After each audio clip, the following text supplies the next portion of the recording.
Hi అండి, welcome to సుభాషిణీస్ kitchen. ఈరోజు సింపుల్గా రుచికరమైన కొబ్బరి పచ్చడి ఎండుమిరపకాయలతో ఎలా చేయాలో చూద్దాం. ముందుగా ఒక టీ స్పూన్ ఆయిల్ వేసి 3 నుంచి 4 ఎండుమిరపకాయలు, అర టీ స్పూన్ జీలకర్ర వేసి బాగా ఫ్రై చేసుకోవాలి. తరువాత దీనిలోనికి 1 కప్పు కొబ్బరి ముక్కలు, 2 వెల్లుల్లి రెమ్మలు, కొంచెం చింతపండు వేసి ఫ్రై చేసుకోవాలి. చివరిగా చిటికెడు పసుపు, రుచికి సరిపడా ఉప్పు వేసుకొని వీటన్నిటిని కూడా మిక్సీ పెట్టుకోవాలి. ఇప్పుడు తాలింపు కోసం 1 టేబుల్ స్పూన్ వరకు తాలింపు గింజల్ని ఇందులోనికి యాడ్ చేసుకోవాలి. శనగపప్పు, మినపప్పు, ఆవాలు, జీలకర్ర, ఎండుమిర్చి, కరివేపాకు వేసి బాగా దోరగా ఫ్రై చేసుకోవాలి. ఇలా దోరగా వేగిన తాలింపును పచ్చళ్ళలో యాడ్ చేసుకోవడమే.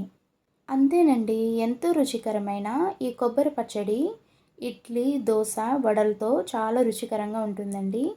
ఈ కొబ్బరి పచ్చడి మీరు కూడా ట్రై చేసి మీకు ఎలా కుదిరిందో మా కామెంట్లో తెలియజేయండి. మరిన్ని టేస్టీ వంటల కోసం సుభాషిణీస్ కిచెన్ని సబ్స్క్రైబ్ చేసుకోండి.